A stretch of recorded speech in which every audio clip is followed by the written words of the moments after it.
You, John Fitzgerald Kennedy, do solemnly swear.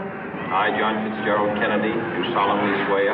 That you will faithfully execute the office of President of the United States. That I will faithfully execute the office of President of the United States.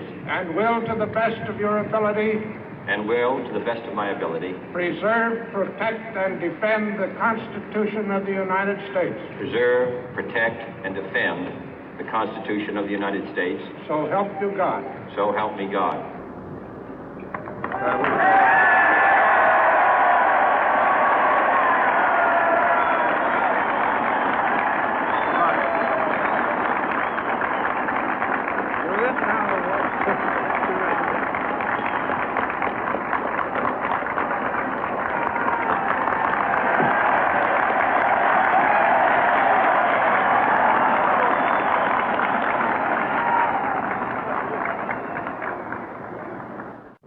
Vice President Johnson, Mr. Speaker, Mr. Chief Justice, President Eisenhower, Vice President Nixon, President Truman, Reverend clergy, fellow citizens. We observe today not a victory of party, but a celebration of freedom, symbolizing an end as well as a beginning, signifying renewal as well as change. For I have sworn before you and Almighty God the same solemn oath our forebears prescribed nearly a century and 3/4 ago. The world is very different now, for man holds in his mortal hands the power to abolish all forms of human poverty and all forms of human life. And yet the same revolutionary beliefs for which our forebears fought are still at issue around the globe. The belief that the rights of man come not from the generosity of the state, but from the hand of God. We dare not forget today that we are the heirs of that first revolution. Let the word go forth from this time and place to friend and foe alike that the torch has been passed to a new generation of Americans born in this century, tempered by war, disciplined by a hard and bitter peace, proud of our ancient heritage, and unwilling to witness or permit the slow undoing of those human rights to which this nation has always been committed and to which we are committed today at home and around the world.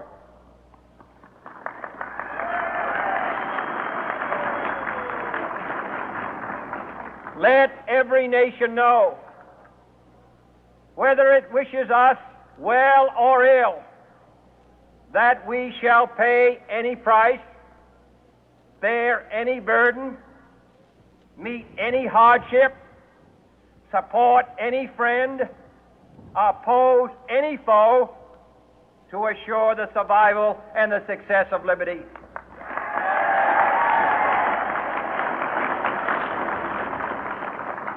This much we pledge and more. To those old allies whose cultural and spiritual origins we share, we pledge the loyalty of faithful friends. United, there is little we cannot do in a host of cooperative ventures. Divided, there is little we can do, for we dare not meet a powerful challenge at odds and split asunder.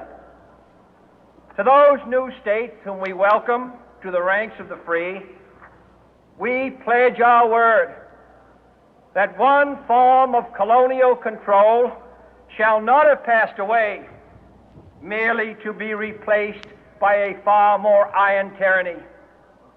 We shall not always expect to find them supporting our view, but we shall always hope to find them strongly supporting their own freedom, and to remember that in the past, those who foolishly sought power by riding the back of the tiger ended up inside.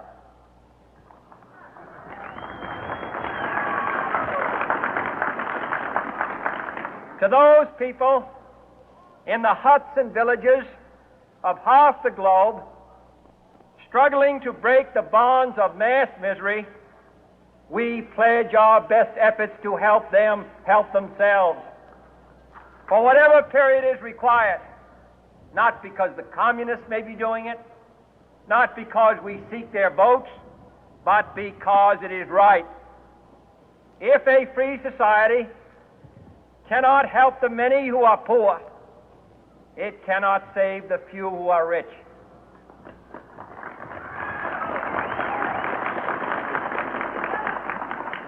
To our sister republics south of our border, we offer a special pledge to convert our good words into good deeds, in a new alliance for progress, to assist free men and free governments in casting off the chains of poverty. But this peaceful revolution of hope cannot become the prey of hostile powers. Let all our neighbors know that we shall join with them to oppose aggression or subversion anywhere in the Americas.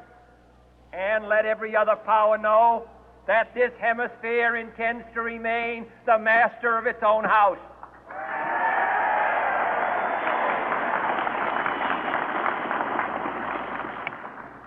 To that World Assembly of Sovereign States, the United Nations, our last best hope, in an age where the instruments of war have far outpaced the instruments of peace, we renew our pledge of support to prevent it from becoming merely a forum for invective, to strengthen its shield of the new and the weak, and to enlarge the area in which its writ may run. Finally, to those nations who would make themselves our adversary, we offer not a pledge, but a request that both sides begin anew the quest for peace. Before the dark powers of destruction, unleashed by science, engulf all humanity in planned or accidental self-destruction, we dare not tempt them with weakness, for only when our arms are sufficient beyond doubt can we be certain beyond doubt that they will never be employed. But neither can two great and powerful groups of nations take comfort from our present course, both sides overburdened by the cost of modern weapons, both rightly alarmed by the steady spread of the deadly atom, yet both racing to alter that uncertain balance of terror that stays the hand of mankind's final war. So let us begin anew, remembering on both sides that civility is not a sign of weakness, and sincerity is always subject to proof. Let us never negotiate out of fear, but let us never fear to negotiate.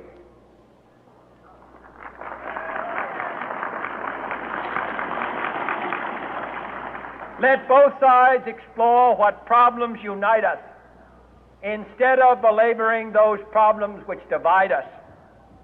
Let both sides, for the first time, formulate serious and precise proposals for the inspection and control of arms, and bring the absolute power to destroy other nations under the absolute control of all nations.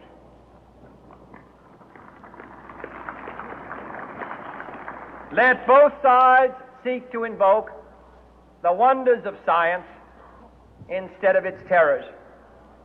Together, let us explore the stars, conquer the deserts, eradicate disease, tap the ocean depth, and encourage the arts and commerce.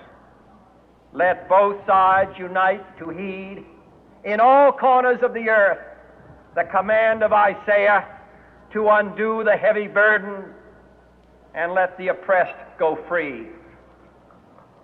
And if a beachhead of cooperation may push back the jungle of suspicion, let both sides join in creating a new endeavor, not a new balance of power, but a new world of law, where the strong are just and the weak secure and the peace preserved.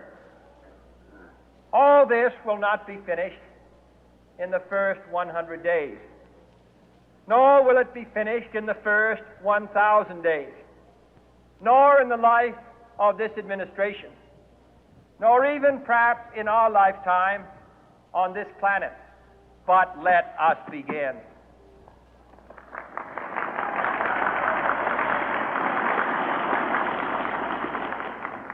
In your hands, my fellow citizens, more than mine, will rest the final success or failure of our course.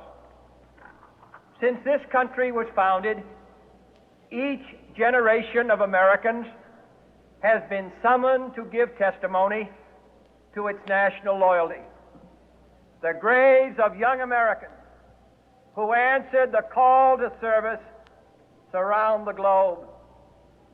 Now the trumpet summons us again, not as a call to bear arms, though arms we need, not as a call to battle, though in battle we are, but a call to bear the burden of a long twilight struggle, year in and year out, rejoicing in hope, patient in tribulation,